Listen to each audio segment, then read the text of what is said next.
పెద్దపల్లి జిల్లా జూలపల్లి మండలం కుమ్మరికుంటలో గత 4 రోజుల క్రితం రాత్రికి రాత్రే ఎస్ఆర్ఎస్పీ D83 కెనాల్పై ఉన్న బ్రిడ్జ్ కుప్పకూలిపోయిందని రైతులు. సంబంధిత అధికారుల పర్యవేక్షణ లోపించడం కారణంగానే ఈ పరిస్థితి ఏర్పడిందని రైతులు ఆందోళన వ్యక్తం చేశారు.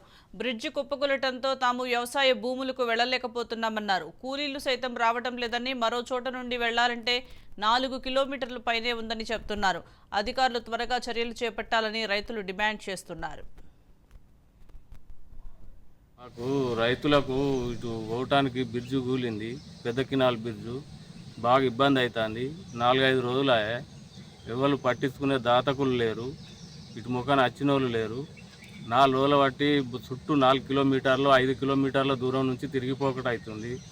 దయచేసి మమ్మలను ఆదుకోగలరని వేడుకుంటున్నాం. పత్తులు పొలాలు బాగా ఇబ్బంది అవుతుంది మాకు. దయచేసి మమ్మలను ఆదుకోగలరు. ఇది పర్యవేక్షణ లోపం బాగున్నది అధికారులది. ఇక్కడ ఏంటంటే ఇది వరదకాలకు అప్పుడు వరద కొరకు కట్టిరు, వరద వెళ్ళిపోయే కొరకు. ఇప్పుడు వరద వెళ్ళిపోక ఒక మోకాల మంది నీళ్లు నిలిచి ఇప్పుడు రైతులకు పొంగరంగా బురదే అయినా కష్టం నేర్చుకుంటూ నడుస్తున్నాం. ఇప్పుడు మొత్తం కూలి దాదాపు ఒక 200-300 ఎకరాలకు పోలేక రైతులు బాగా అవసరం పడతారు. ఇప్పటికైనా అధికారులు తొందరగా స్పందించి దీనికి వెంటనే మార్గం చూపెట్టాలని మేము కోరుకుంటున్నాం. అదే కాకుండా ఇక్కడ 2 కాలువలు అయినాయి. ఏంటంటే ఇక లోతుకు దిగి నడిచిపోతే ఆడలు చాలా భయపడతారు. అంటే దాదాపు ఒక 100 మీటర్ల దాకా పోవాలి ఈ జిబ్బులోకి వెళ్ళి. అయితే అందుకే దీనికి ప్రత్యామ్నాయంగా కొద్దిగా ముందు కానీ మాకు పాత ఉన్నది, దానికి ఆడ బ్రిడ్జి కడితే ఇది వరదకాలం విడిచిపెట్టి దాన్ని కట్టాలని మేము రైతులను కోరుకుంటాం. దాదాపుగా మేము 12 గంటలు నడుస్తాం. ఒక నైటే నడవం కానీ పొద్దుగాల 6 గంటల నుంచి సాయంత్రం 6 గంటల దాకా రెగ్యులర్గా రోజు ఒక 500 మందిని దాటుదాం. ఒక 500 ఎకరాలు ఉన్నది. కష్టమనక ఈ 3 రోజులు 4 రోజులు ఉంది. మమ్మల్ని ఏ అధికారి కూడా పట్టించుకుంటలేడు. మా మోటార్లు పెడతలేము, పొలాలు ఎండిపోతున్నాయి.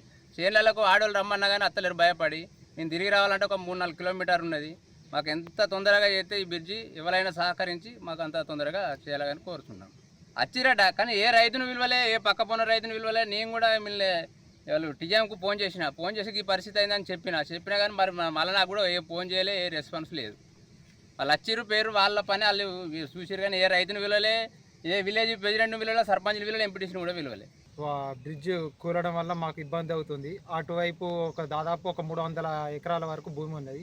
అటు మందుల బస్తాలు కానీ లేదంటే రైతుల పొలాలు పెట్టాలంటే ఒక 4-5 కిలోమీటర్ల అవతల నుంచి తిరిగి రావాల్సి వస్తుంది. ఇది D83 కెనాల్పై ఉన్న బ్రిడ్జ్. దయచేసి ప్రభుత్వం వారు వెంటనే దీన్ని గుర్తించి వీలైనంత త్వరగా దీని నిర్మాణ కార్యక్రమాలు చేపట్టి మా రైతుల తరఫున ఆదుకోవాల్సిందిగా విన్నవించుకుంటున్నాం. మాకు రైతుల